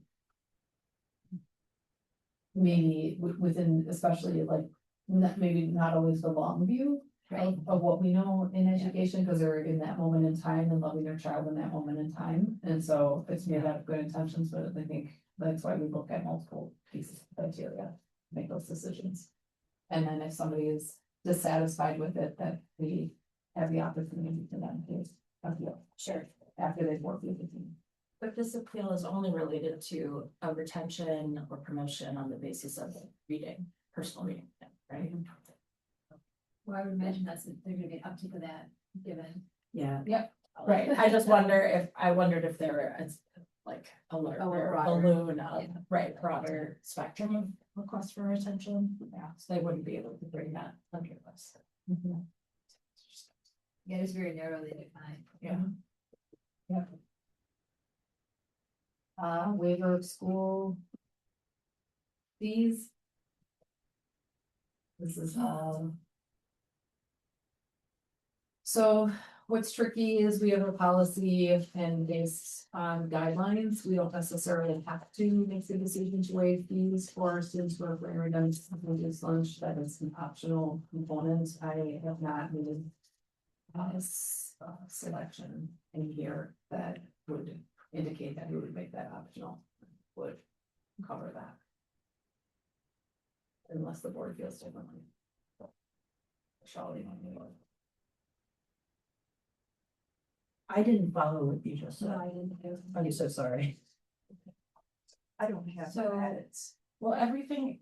Are you logged in? I see yourself. I need to go to policies, you can't go to direct. Do you want to see this and I'll share with Katie? The way I understand it right now is that fees will be waived for books and course supplies for anybody who receives free or reduced price lunch. Things that we have not agreed to waive would be a lot of these AP things, which I don't. they don't apply. Oh, I see. Not required transportation and extracurricular Got it. activities. Got it. So we could choose, I guess, We as a could choose policy extras. to, or some So, process, but not. I guess I would ask about the extracurricular activity piece. Because it becomes an equity access concern, and I mean, I definitely would just want to have a conversation around it, but that piece of it would be It's also a KPI that we, isn't it, that we want to improve participation. extracurricular participation. Do we have a sense of what the onus would be for that financially? We have a couple clubs that charge fees, that's it. There's a $25 athletic fee. We can ask, families can request that it be waived right now, is right, is the way that we look at that, they would, but we have to have their request and approval, right? We do to use free and reduced Yeah, lunch day. We but they can't just have to- automatically put it. It's, Okay, that's, and so, That's illegal. yeah, I yeah, see, so, I see. so what ends up happening is like, when families qualify, we ask them the question, would you like these other fees waived? okay, If they choose not to, then we charge for them. sure, Yeah. but that's empowering them to make Yeah, that choice. absolutely. Because my next comment was going to be, I would not want to wholesale presume Right, that they don't want Right. that. So this policy gets at the fact that they're, like, if it is critical to their education, we have to, I we gotcha. have to take care of it. If it's adjacent, I guess, to their education, then it's something that they have to request Sure. or agree to have those fees waived. It's gonna be optional. Yeah. Yeah. And is that drawn out in here and I'm just missing it because I'm reading it too fast to pay attention, or is that somewhere else? That's not. Fees shall be waived for students deemed eligible by fee waivers for books and course supplies. So for us, that, I mean, the rest of this stuff doesn't really apply Mhm. necessarily. More so, and I was asking Yeah. about the practice we have in place around Yes. asking families, would you like these other things waived? Do we have that memorialized somewhere? It's gotta be probably memorialized somewhere because we have, because Yeah. it's federal policy that we operate that way, and it's in all of the guideline work that we get from DPI around running free reduced lunch programming, so. Yeah, and there's a form Mhm, in Infinite Campus, mhm, a checkbox where people can choose that if they Yeah. are eligible. as part of registration every year. Okay, to have that form, then. Okay. Where does the technology fee fall? Is that one of the ones you can? It'd be course supply, I would say. Yeah, I was gonna say. That falls in there. And books in some ways, right? Okay, and so we do automatically waive that? Like that's not, you don't opt in to have the tech fee waived. It's athletic, it'll be athletic fees and field trip fees and, what's the other one? I can't think right now. Field trip, the athletics. Right. Extracurricular, yeah. False memory of being invited to donate to cover fees for other people For field trips? and things like that, yeah. Yeah. Athletic fees. I always liked that. I can do as a parent. Okay. We usually, we ask parents, like, if they're covering the cost of their own child, if they'd be willing to Yeah. cover the cost of someone else. Yeah. And, you know, not all families that are, that don't qualify for a reduced lunch don't experience financial hardship, right? So, Exactly. I always wondered about the back end of that though, so if I'm donating extra for a field trip, but all the kids are covered, there's extra money, does it sit in a field trip pot that gets applied to the next trip or to a teacher?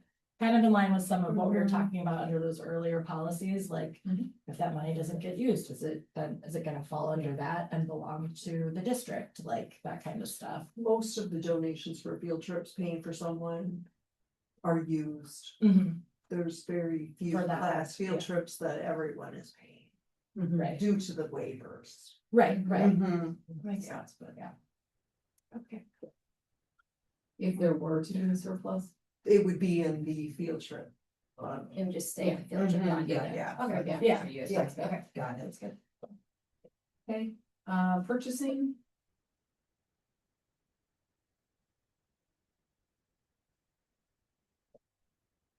Not a lot of updates there. Very good. You guys can reject any bids you like. It's nice.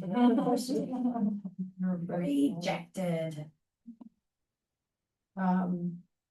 Digital content and accessibility, this would be a replacement policy.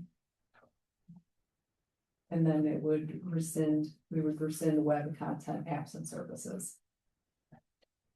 Part of this is really getting into, the compliance issues that will be in effect, I believe in 2027, I think is 2027, 2028.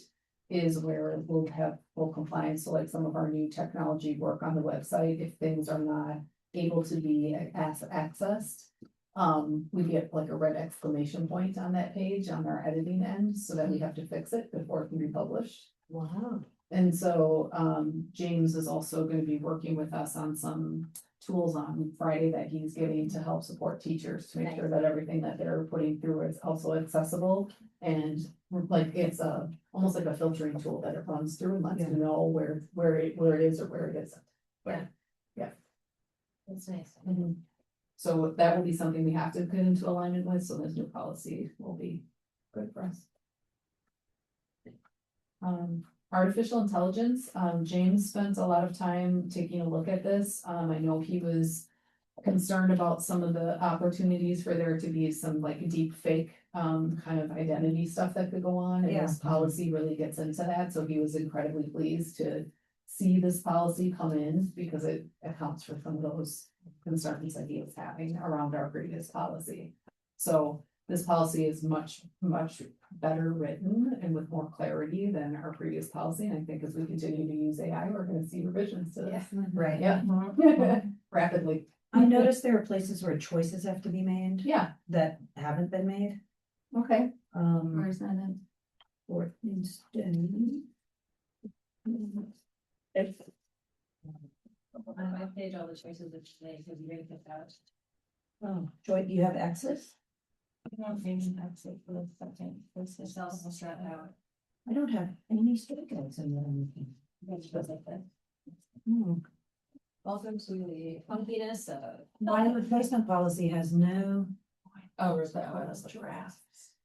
Oh, yeah. That's What? last one. Oh.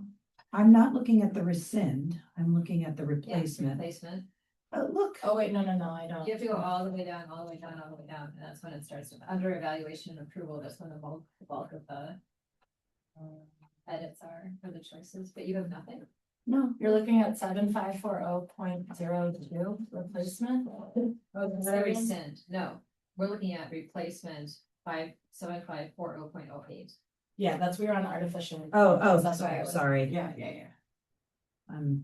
Well, then I was looking at the wrong one. Mhm. In O2, I still. There's choices that On the seem to have not replacement. been made. Mhm. Anyway, I'll follow up separately. 'Cause we're- Oh, Oh, I see what you're saying. Yeah, you're right. Original Yeah, accessibility on coordinator. 7540 on digital content. Yeah. There's just a bunch of choices that haven't been made.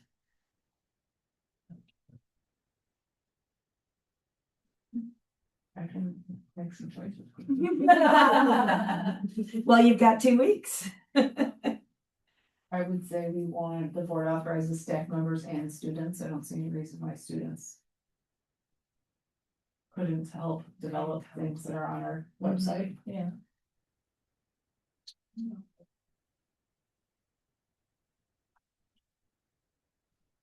How would people ever think? We've gone so far over time. Sorry. But it's been a good discussion, right? All right, I will take a look at the choices on that and bring it Okay. back. Yep. That's a good catch. Good catch on that. I didn't even see that. I was like, you're crazy. Not today. Not on this. I am, but not. Yeah, exactly. Thank you. In case you're wondering what I'm doing, Daniel, because I know you see. My arthritis gloves only have one finger each that works through, so in order for me to 2-finger scroll, I have to use both hands. In case anyone thinks that. Terribly designed gloves. I know. Should have 2 now. It's very Okay. confusing. All right, are we moving on? So my question is, do you want to move to approval to look at some of the corrections on the one policy before we move those and just move them all at the next meeting? Yeah, or make motions at that point in time? Yeah, let's wait until the next meeting. Okay, I think we should be able to do it on Mondays, right? Yeah, what? I think there was enough questions and things that it makes Yep. sense, right? Yeah. Yes, I was trying to, Yeah. well, this one was okay, so it just makes sense to do more. So then we'll just all internally promise to look at the policies At least 2 days. at least 2 or 3 days before the meeting. Yep. So that if any of the edits that Anna's gonna be making based on our feedback bother us, we can let her know beforehand. Yeah, I It's don't like- think there's a lot of edits as I'm looking through my notes. I just want to make sure I have clarity around that. We want to know whether or not we need to have through grade 12 as part of Yeah. our policy on reading and instructional. Mhm. We want to get feedback from Kelly on the ID cards again, and then try to determine whether or not those have to go to our younger students or not. For the communication devices is adding language around mental health to a board option. And then getting the selections for digital content and accessibility. Yeah. Yes, okay. That's all I've got for my notes. And then I just sent a text to Melanie and she sees the PTO still has a role with respect to scouts. Okay, I don't know if it makes any difference for. Awesome. All right. I propose we take like a 2-minute break and just stretch it. Any objection?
Ready, there we are. We are on.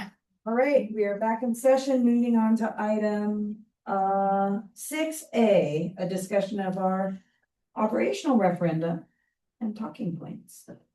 all right, so I provided the board with some kind of drafted items to start to work through, referendum budgets and decisions. Kind of that question and stuff, and then as well as some, potential, documents to try to get outreach to the community. I think one of the key things that I'm noticing in the conversations that I'm having is making sure that there's clarity in the fact that the current referendum is falling off, right? So it expires. So I think that's been kind of a misnomer, that like that takes a moment for people to wrap their heads around. And I think the other part is that's been the most, I feel like the most compelling thing that we've seen, I think with Michelle, is really helping people understand the inflationary gap in the special education funding transfer, or the full, like those critical points of inadequate funding are really what's driving the act. Like, that's what, like, that's what's driving the ask around this. Right. But I want to also know, as representatives of the community, like, as we're thinking about moving this work forward in the community, what are you feeling are critical areas? And I think that can help shape, like, the way the FAQ comes together. It can help shape the information that we share, because we want to make sure we're telling our constituents and our community members and our school community really those key reasons why we need to make this ask of them, and maybe what the wonderings are that we need to answer for them to have understanding and more information. So, thoughts on that? I know you want to chime in. Let's start with Chris. I just had one little thing. Under the FAQs where you list which local districts have passed the operating referendums recently. Yeah. I would add how long they are good for. Cause I think that gives a better context. Otherwise, it looks like, well, Sherwood passed one in 23 and they've managed to get along without one since then. Got it. When it might be a 5-year one or something. Great feedback. And Danielle just said amounts. It's Do you 5 want- million. They did, right? Shorewood's was 5 million for 5 years, I think, or 4 years. Each year or something like that. I thought amounts might be, because again, it's another way to show like we are still not asking as much. Amounts could be helpful. That's I out have, there. I know, yeah. I don't know. I mean, I think in transparency to our community, and Yeah. like, and what is the variance, right? And so I also would add, like, if I look at like Mapleville, Indian Hills, reoccurring referendum is a smaller ask, they also serve half the students. Right? And also, what is their Yeah. state aid? I mean, I think that's the piece Yeah, that it would be nice to get to see, like, per pupil, what do each of these districts get compared to us, because it's different. right. Yeah. I did that a couple of years back when we were first like looking at like what it actually ends up being. And right now, we're receiving more state aid than any of our neighboring districts that we are. Right. Yeah. Any of them, yes. Yeah, That's right, we had that crazy. yeah, we had a massive increase in state aid that like alerted people across the state to say, oh, how did you guys have that happen? Right, Yeah. when I'm in meetings with people, so right now we're receiving. The house, some percent. Yeah, like Yeah. 1,000% Prior. increase over the prior year. Because it was like less than $200,000 last year, and it's Right. over $1 million this year. Yeah. Yeah, so that there is a more of an increase on state aid, so. Anything else, Chris? Katie? Danielle? I sent you like my sort of detailed suggestions, and I just think like overall if we're. So those you got, I just wanted to kind of think about it more from the voter's perspective and telling a story, because the FAQs are great, they just read kind of like a guide or like a study or reference manual, and you want, so I think, anyway, so I sent you those. Yeah, the amounts was one thing, and then in general, there was something. Sorry, let me find my notes real quick.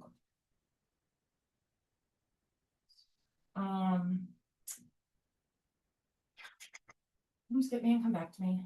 Yeah. Thank you. Sorry. Carmen? Yeah, I too sent some information this morning. I apologize, it was so late. It's okay. I think overall, I'm just, the idea that you are also our PR manager for this is extraordinary.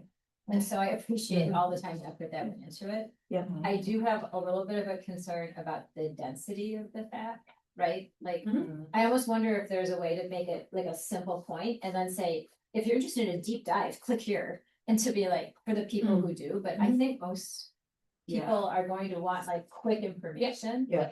Then that was similar to the feedback that Danielle gave Okay. is, I think, like if I can The compare order of things, the order of things, but I think too, it was almost like, tell me a story. so that they Yeah. keep reading. And it's the emotional, appeal. Like we want them to be like, yeah, we need the facts, but we Yes, need we them have to to be in love inform. with our district, Yeah. right? And so. Yeah. And my version of that was, there's a lot of techno speak in here Mhm. that we lose sight of Yeah. other people not knowing. Right. Yeah. And then the other thing I wondered is if we needed to have such a deep dive into that history. Mhm. That, like, I don't know that we need to offer them so much of that, like at 5 paragraphs of this is what happened. Yep. That's in the past. Yep. So maybe Are we give you- them 1 paragraph of, hey, this is, and also, I'm sorry, but you need to brag on the fact that we have increased our like $9.9 million of increased revenues. Brag on that, you guys. Own that. That's amazing that our administration, our new administration has come in and they have like revolutionized how we're doing things. Mhm. And with that revenue, we have, I mean, what would our need be without that revenue? Right, yeah, Like, that's an important point. like brag on that. Mhm. Yep. And I wasn't sure, like, it took me a hot minute to figure out what I was looking at with that picture of the technology cabinet. Oh, yeah. Those, I know, That's No. fair, give it, that's No. kind of Yeah. feedback I'm looking at. Yeah. like, that's, I just. I have better so- pictures, grim, I have yeah. better pictures. So, and also. It's like, what did you do with our life? It's like, I know that we've done a lot with technology. I wonder if there's a different way to represent what we've done. Well, and I. Yeah. I don't remember mine was that, but I was looking at it from I completely opposite, Michelle and I are, I think are on the same wavelength. remember. I'm showing you, I'm like, no, I'm trying to show like, these were things that needed to be But they addressed. need captions. Yes. There's Yeah. no descriptor. 100%, you're like, is this improvement? Right. Yeah. And I Right. look at it, let me show you all that time here, what we've done. Right, yeah, before and after. Okay. An interesting. Before and after might be great. Nice picture. Especially that tech room. Do you remember the original photo when the auditor came in? We're like, what? And I get. like, Okay, we're trying to that's figure super out helpful, thank you.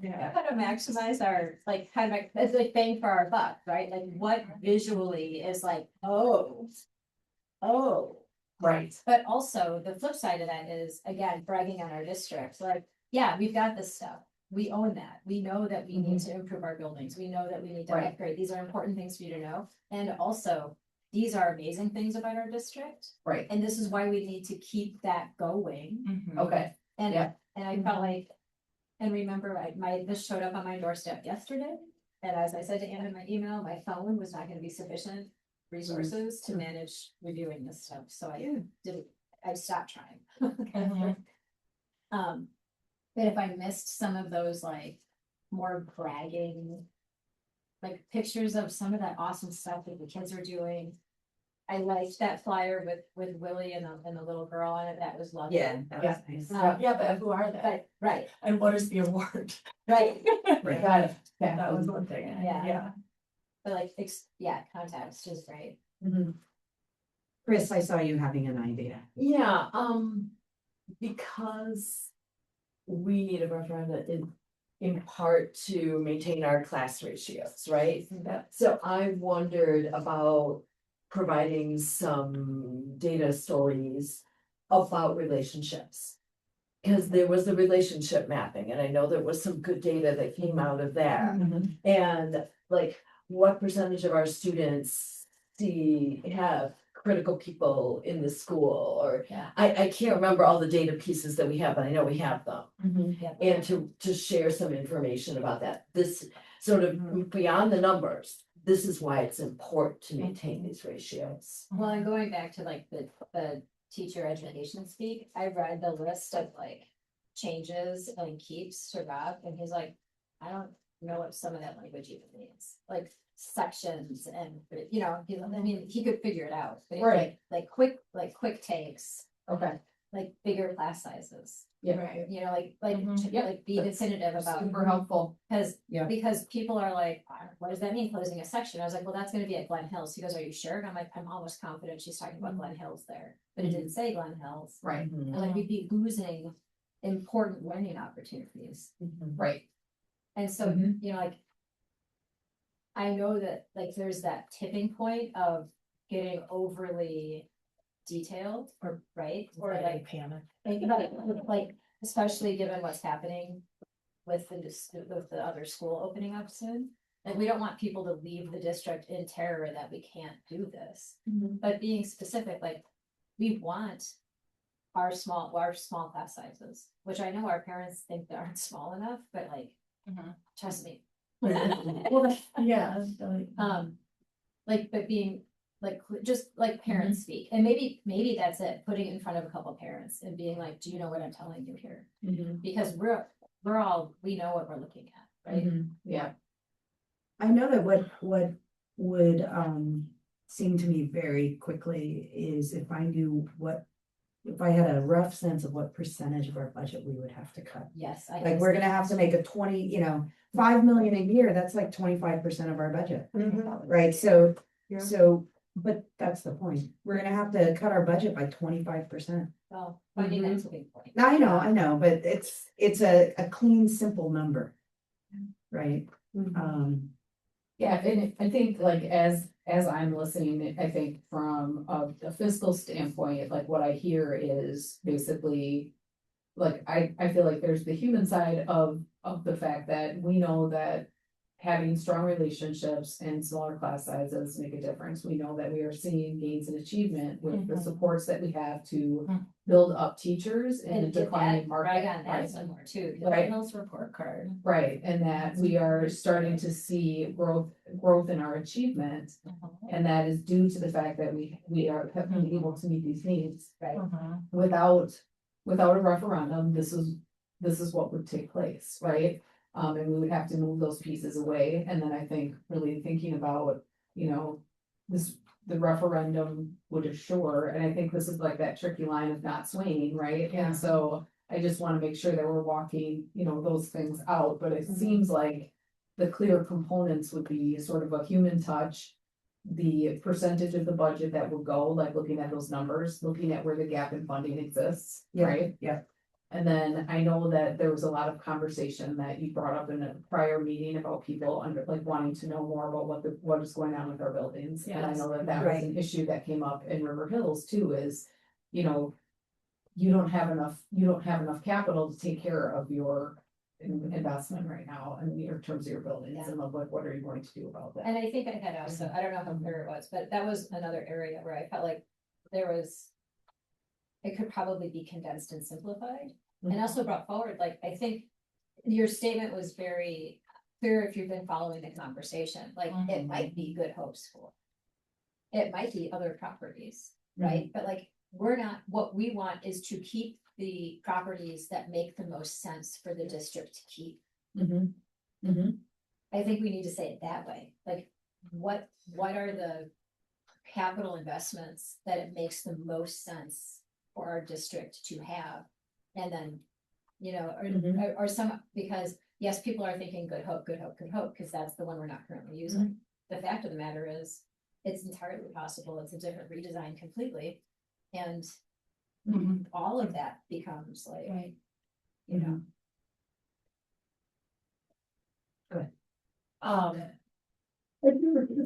Sorry, yes, because I'm trying not to interrupt. Okay. No, just to piggyback on that, I think that I felt hesitancy in the capital planning piece. And I would say maybe like you could lean into that a little bit more in terms of like figuring out what the community wants. I think we have a pulse on it to a degree. At least you have a pulse on the board and like what we have heard from community and meetings. So like somehow, so finding a little bit more balance or like emphasis on that is important. One thing we could do for families is you could create more of like a primer on like, what does this mean for me as a family, like more plain language simple like family, like the kind of thing you would put in like the Thursday folder, right? Which you could pull from the FAQs pretty easily, but just make it Yeah, clear, like, what does this mean to me? To family, to community. Yep, and then, definitely brag on the business office, and I thought one of the things you might wanna highlight as what we maintain is our strong and experienced business office. To ensure that that continues, the accountability and transparency. Can I jump in right there? Yes. Because that's on my, like, when you were making your finger list of things that are highlighted, I think one of the big issues that I hear in community is this, this question, the word people use is accountability. But I think that's an area for brag and celebration. It doesn't have to be puffing up that we're amazing, but puffing up the work we've done.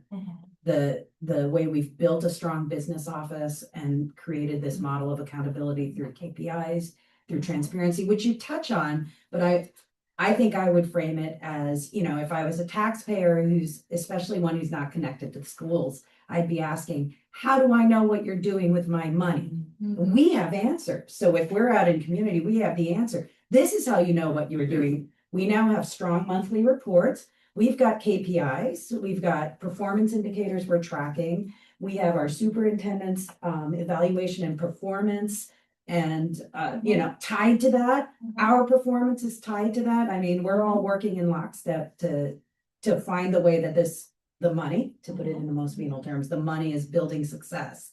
I feel like that's a message people want to hear. We heard it at River Hills, right? Accountability. It's the same information, but you might think about framing it around how do we answer to you? Right? Not how do you tell us what to do, but how do you reach in and know what we're doing with your money? Because that's what I hear. And Like, we're I able want to to do do. this because we have freedom. We've created the model, so you know what we're doing with your money. It's right there. I would also wonder, and I don't know how hard this would be, but I would wonder, when you're talking about like the value of the money today compared to the value of the money, for instance, when Act 10 happened. Yeah. Like, that would be interesting too, to put it in real apples to apples comparison. Like, how much bigger is our budget really than it would have been when we were well funded? Yeah. I don't know if that would make a difference or not, but it could be an intriguing. It's such a tautology, once in a while I make the mistake of reading comments on some politicians. Can I add 2 more pieces? Right, yeah, immediately. Sorry. It's okay. No. I just want to get them out. And there were a couple like, just wording, like, maintaining talent development program for gifted and talented students. I just wanted to flag that because I'm like, is that really what I know talent development works, gifted and talented, just kind of jarred me. And then you mention incremental raises for staff based on cost of living and teaching experience to retain high quality staff, which I just put experience, merit raises, question mark, like, what is that? I wasn't quite sure what that was getting at or what that might signal to teachers.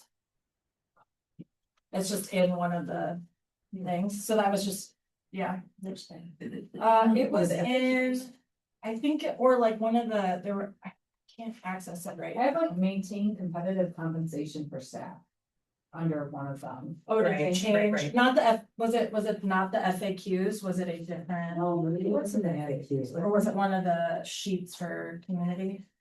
I can email you where I found it. Unless you changed it and it's no longer relevant, in which case I apologize. And I think that was mostly it. I wondered if there was some way of highlighting like how we talk about funding. Oh, I have in here maintaining competitive salaries for staff by ensuring all staff are at least 90% of the maximum salary for like positions in our neighboring districts. Was it how we spent the money? No. That was like, where did the money go? Oh, what did Maybe. it fund? What did the money from the? To your. No, I think it's, hold on. Okay. No, Okay. yeah, it's right Maybe there. it's not in, No, it's in the FAQs. do you see what the language I used or no? Oh, I don't see what language you use. Okay, sorry, maybe you took it out. Maybe this was from before. If I find it all. Okay, yeah, let me know. I just wondered if if there was information we could share with community who doesn't understand that the state like has a constitutional obligation to fund schools, because we just say this is how it works. It's state money and it's taxes.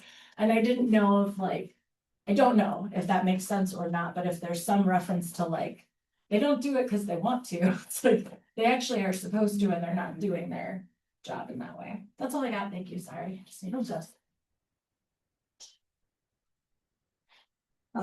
Anyone else? I would just go back to saying, I mean, truly, the amount of work it took, Mhm. and, but I mean, most districts hire people for this, so I appreciate it, but. I think you're kind of stubborn because you want to do it. I just like, you're like, no, I just. You don't want to spend the money on it. No, I know, I know. It's, So here's a silly. And So just end up looking at it and throwing that into anybody's. That's- Yeah. Yeah, and then it would be, here's the material, and then it would be the board or other people in the Yeah. community, like they did last time, saying, we don't really love the way this is coming across. And you're like, Exactly. Okay, well, yeah, I don't have control. it's a over it, great so, choice, yeah, but Yeah, I echo part, it's a lot of work. Yeah. I appreciate it. So for boardies, do you feel like you have a? I have really good free feedback to reframe these pieces and to think through talking points, which I think, there's a timeline. They put that timeline in there of like Right. different ways in which we can start to like parcel that out, and we can just do an update in our board meetings. I would like to try to clarify, like I did in the previous one, the talking points that are in there. Yeah. I wanna take what you've said today, kind of like consolidate it. I may not get it like 100%, but I'm gonna try to get close to like Sure. pulling and filtering that, because a lot was said about what I think are gonna be the most high leverage pieces, and then reframing. Some of the materials that are in here are easy to reframe, like that's an easy reframing to do. And it's Yeah. easy, like you're saying, to pull out certain pieces of information for different audiences based on what information they're seeking. And the hard thing for us as board members is to remember that we are legally not allowed to advocate for or against the referendum. And it's a razor's edge you walk on, because providing information looks like advocacy, but ultimately we're legally not allowed to advocate, so. Do we have a yes group? I may have been as an individual, the yes group the last time around, so. Yeah, so as we think about talking points, I would just, I know I keep having to remind myself, when we're talking about the funding gap, we're not saying we need to fill the funding gap, because if we're talking about the referendum, I'm gonna have to be working on saying, we have a $5 million funding gap. The referendum would fill it if it passes. Right, that's not advocacy, that's a factual statement. So as we zone in on very specific talking points, we can And I in think- meetings, I talk think about making sure we stay. Right. And I think the other critical piece of this is really encouraging people to vote, right? We want our community to weigh Yes. in on this, and we want our community to weigh in on it in a way that helps us understand what their expectations are too, right? Right. And they should be able to speak to that, to their vote, so. And I don't think it's appropriate for our FAQs, but living with a real estate economist, right? I'm always reminded by him that public schools appear on Realtor.com. Public schools define our property values. Strong public schools create strong communities and support strong communities, and the evidence is just, Well, actually, I think it could be. I think a that's talking point. information. Well, Absolutely. so- Why should I support my public schools? Yep. right, so even if you don't have kids, then, yeah, so even though you don't have kids in the school, the school is still important to you if you're a property owner, Right. because you need well-funded schools. And if you would like to see the school be important to you in other ways, like I think those are things that we need to consider, especially as we weigh in on our larger capital needs and Right. the use of our property, and what does your community need? And what can the school provide in that way? Right. Where we can advocate is around, by the way, this is slightly off point, but we would have been talking about it in the preview section. Anna just sent something, right? Or you're going to, and I'm gonna send something tomorrow. We can advocate around the surplus money. It's a perfect time. I'll put together something, and WASB sent out a great script, and if you click through, if you look at that email, it'll take you somewhere and do like an automatic for you. But I think I'm gonna write my own letter, and I'll share it with you guys. When if you yours want. came through, I was already. Oh, working did on that. Anna's already come through? Yeah. Yeah, and if you want to, I mean, if you need facts or anything that you feel like you wanna add in, you can let us know. We'll try to get back to you. On that. But I would encourage you, if you're comfortable doing it, Mhm. you can send it from your district email. Mhm. Right? Because you represent 10,000 community members, you know, each of you, each of us. And, I'm the only one who doesn't have to say, just technically, you know, I'm only speaking on my own I behalf. always say that. But I think you guys would be comfortable with what I'll be saying, you'll be saying, saying that, they should fund special education before they do anything else with that surplus, so. Yeah, so that's where we can advocate. All right, is this helpful for you, Anna? It is helpful for me, is it helpful for all of you, because I think. Yeah, it's very important much for us so. to have an opportunity to discuss sort of, what you're hearing and what your pulse is on that. Do you sense confidence oozing out of us in your direction? Yes. Good. I'm confident. All right, anything else? Move to adjourn. No, board preview and planning. We can't skip an agenda item unless you make a motion to amend the agenda. I've been reviewing Robert's rules. Okay. All right, Merritt University, next Tuesday, I'm gonna be there. Who else is gonna be? Academic expectations, right? So we'll have a forum there, but we'll all be in different days. The 12th, PTO and foundation meeting. Yeah, on the 13th, no school on the 16th, Black History Month presentations after our next meeting. 26, that's our speaking. I signed up to do costumes. Fun. I don't know what that means. Well done. I'll put on my. If she has the sewing computer. That's right, I'll bring in my sewing computer. I'll have to get Only during special dispensation. Yeah. And we'll see a sneak peek preview from the directors as well, and the, I'm just letting them know. I met with the directors today for. Ooh, nice. And they're doing a preview at Parkway this year, is that new, or like, is that, like, do they always go over to Parkway and do some of it? I think they went over last. Oh, okay. Thank you, Anna. Thank you, Yeah. Michelle. Thank you, Diana.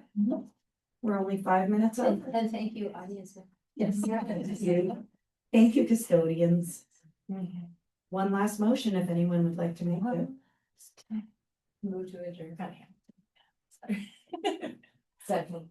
Motion by Karen Cronwell to adjourn, second by Chris Robinson, all in favor? Aye. This meeting is adjourned. Right. Thank you so much, Anna.